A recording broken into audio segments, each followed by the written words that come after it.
Emotions are feedback, but stoicism is the ability to process them. And that's what you need to be learn as a man. You're never going to be able to turn them off. You're going to feel them. You have to learn how to process them and turn them into a positive. It's energy. It's unlimited energy. I say this all the time. I say that the biggest periods of transformation in my life is when everything was going wrong. But when I make my biggest progress, when I really change who I am and change the world, that's when everything's fucked. When things go wrong, or I'm feeling things I don't want to feel, or bad things are happening, that's when I'm like, okay, I currently cannot sleep. I've completed the day's tasks. I've tried to go to bed. I can't sleep. More shit has to be done. That's when the amazing things happen in my life. When I was heartbroken, I hit the gym harder, right? So all the bad things that happen to you as a man, if you're stoic, you get to take unlimited energy. Heartbreak is unlimited energy. So is depression. So is rage. So is sadness. All these negative emotions they tell you to collapse behind. Bruce Lee says, be like water. And people see that as be fluid and just go with the flow. I disagree. If you're like water, you're necessary for life. You are scary when you're enraged. You're powerful. You're beautiful when you're calm.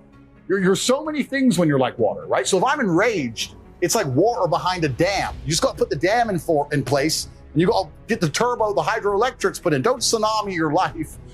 Put the energy somewhere. And this is the most beautiful thing about it, because people message me all the time like, oh, but Tate, you don't know how sad I feel. No, incorrect. I know exactly how sad you feel. Difference is I used it. And you're sitting here still crying, some random guy on email for the fucking third month in a row. That's the difference between you and me, my friend. I was becoming a world champion kickboxer. If I feel sad, it does not change how I act, and it does not change the things I do. If I don't feel like going to the gym, I go to the gym. If I don't feel like working, I will still work. I lived in a world for 15 years where I didn't feel like fighting because my nose was broken, but I had to fight anyway. Mm-hmm. So a lot of these people come to me and they say, oh, but I feel this way. I don't put a huge amount of importance on emotions. It's not that I don't feel them. It's that I don't think they have much to do with anything at all. If I wake up in a happy mood and I have a business to run and females to cater for and things to do, if I wake up in a sad mood, I have the same shit to do. I'm going to get it done. Where's the importance of it? It's in my mind. That's how I view it. Like, how does that affect what I'm going to do? Well, nothing. It doesn't. It's not going to affect how I live my life. So why sit around and think about it? This modern obsession with happiness is the number one problem with the world. Because I really don't believe humans were ever evolved to be happy. I don't give a shit how I feel. I have things to do. Who gives a fuck how you feel? Like, your emotion has nothing to do with the harsh reality of this world. You're either successful or you're not. Life is binary. You either win or you lose. You survive or you don't. These people are so obsessed with themselves and how they feel. The reason you feel depressed is so that you are inspired into action. You're unhappy with your surroundings and you're inspired.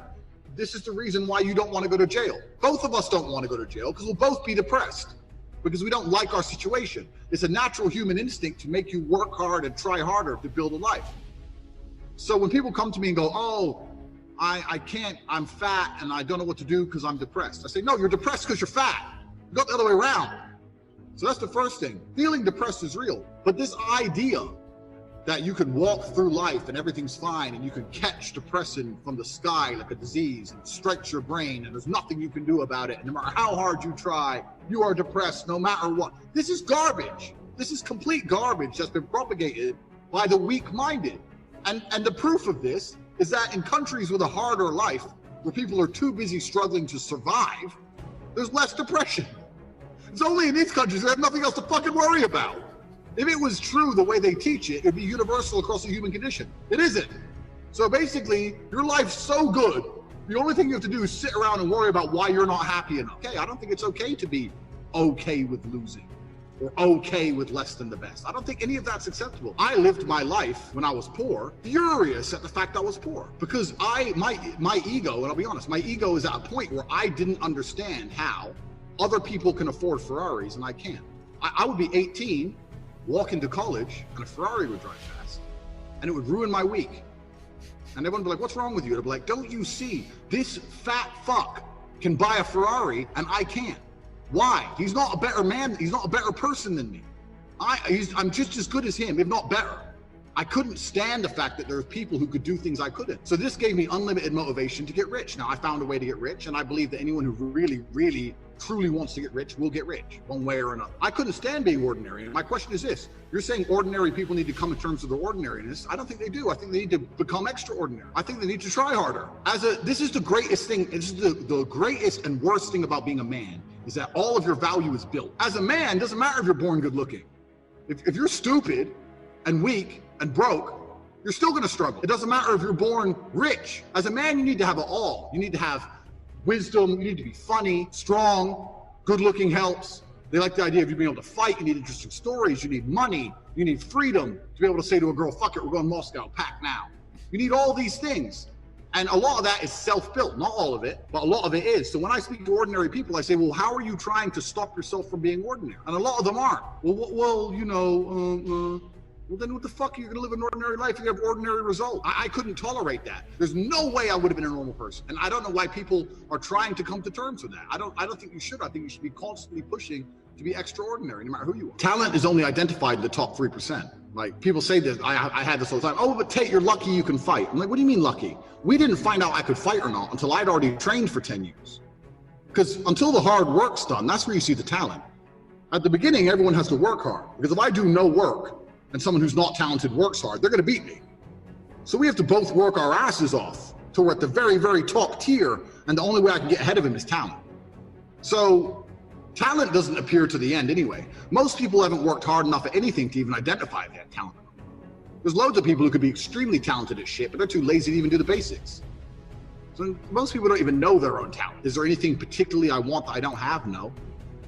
I pretty much have everything I want. And I gave it all to myself. This is what I mean, because I wouldn't accept being ordinary. This is my point. This is my exact point. My life was ordinary, bro.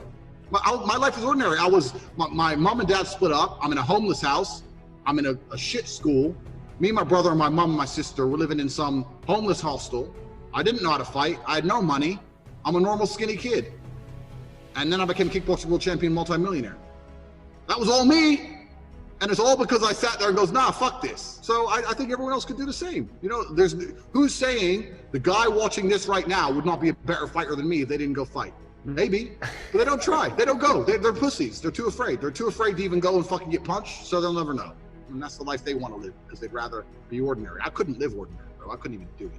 Couldn't even do it. I believe that all of my problems are going to be fixed by me. That no one else is going to wake up and give a fuck about my problems the way I'm going to give a fuck. Nobody else is going to be prepared to go through what it takes to fix them but me. If I'm in the ring getting an ass kicking, not my coach, not my corner, not my fans, no one's going to get me out of there alive but me. It is me. So I turn to myself. If I have a problem, I'll sit in silence on my own. I'll turn to Andrew fucking Tate and he'll get it done. So when you get the feedback, it's all about how you internalize it and how you process it, right? It's having stoicism's not feeling emotions. It's feeling the emotion and going, okay, why is this happening? How much does this really matter? What's the most intelligent move on the chessboard? In the game of chess, there's no luck. If you lose, no matter how well you played, if you lose, at some point you made a mistake. Even if it's the most minor mistake, you made a mistake. So you learn to understand that no matter what happens to you, if you lose a scenario, you made a mistake. Maybe it's a tiny one, maybe it was 2 years ago, whatever, but you made a mistake, and you learn absolute and utter accountability. And that mentality is extremely powerful to apply to all things in life. The position I'm in now as the most hated man in the world, although I agree and I truly believe it's unfair, I still take complete responsibility for. All of this is my fault, but the Bugatti on my drive is my fault, and the yacht is my fault, the private jet's my fault. So it's all my fault.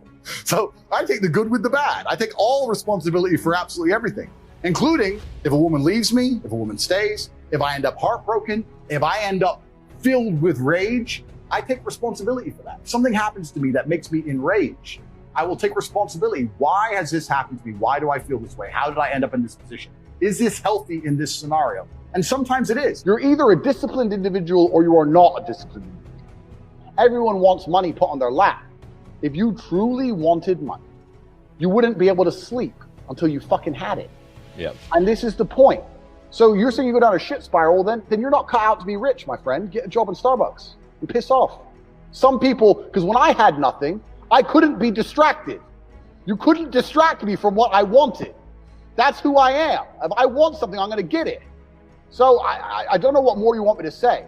I do not need to be motivated. I'm a disciplined person. If I allocate X amount of time to work, I'm going to do it. One of the only things in this world you can control is your state of mind. You can't control the weather. You can't control other people. You can't even control your health. You might get a brain hemorrhage, or you might get hit by a bus, or you might get assassinated. One of the very few things in the world you have genuine control over is your state of mind. You decide if you're a disciplined person. You decide if you're a happy person. You decide if you're a depressed person. These are things that in real time you can affect in your brain. This is all you can control on Earth. If you can't control that, then you're just a feather in the wind. And life's gonna blow you around, and you might land somewhere good, you might land in dog shit, nobody knows.